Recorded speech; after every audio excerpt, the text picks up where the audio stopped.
Naam, habari yako ni vipi mfuatiliaji wa Umela Media popote pale ulipo duniani.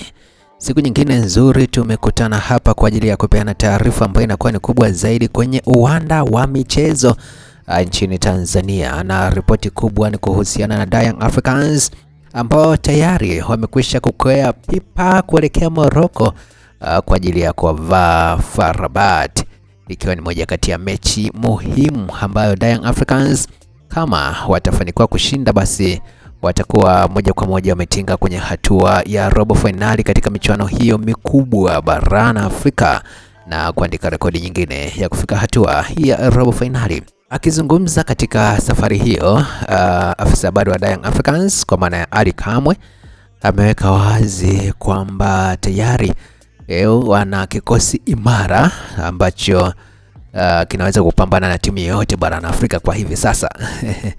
Na amesema wazi kwamba wao lengo lao msimu huu ni kufika mbali zaidi, ikiwezekana hatua ya finali kwenye michuano hiyo ya klabu bingwa barani Afrika, na anaamini mechi dhidi ya FAR Rabat haitakuwa mechi nyepesi, lakini kama Young Africans wamejiandaa kwa ajili ya kuibuka na ushindi.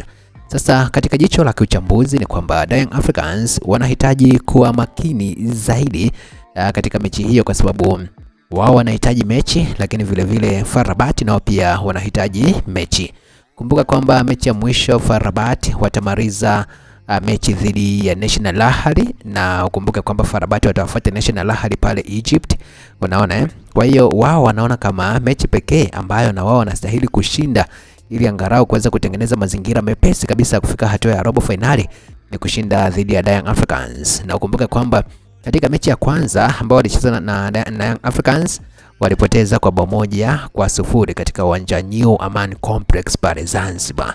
Kwa hiyo kama FAR Rabat watafanikiwa kushinda mbele ya Young Africans, basi Yanga na wao matumaini ya kutinga robo finali yatakuwa ameshaanza sasa kutegemea hesabu za calculator kwamba yule inabidi ashindwe ili sisi tufanye hivi na vitu kama hivyo.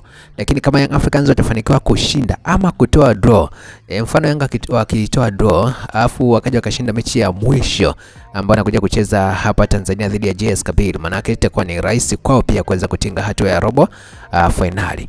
Lakini kama wakifungwa, wajitahidi wasifungwe kwa margin ya bao zaidi ya 2, kwa sababu ikitokea huko mbeleni naweza kujikaangalia wamelingana pointi na timu gani, alafu wakaangalia nani alifunga mwenzake, na hapo sasa FAR Rabat itakuwa na faida zaidi. Naamini kuna kitu hapo utakuwa umenipata namna gani ambavyo Young Africans lazima wawe makini katika mchezo huu hapo anakwenda kucheza pale Morocco. Niandikie maoni yako hapo chini na mimi ujumbe wako nitauona. Unayoona wapi nafasi ya Young Africans katika mechi hii? Niandikie hapo chini na mambo yatakwenda sawa bin sawia.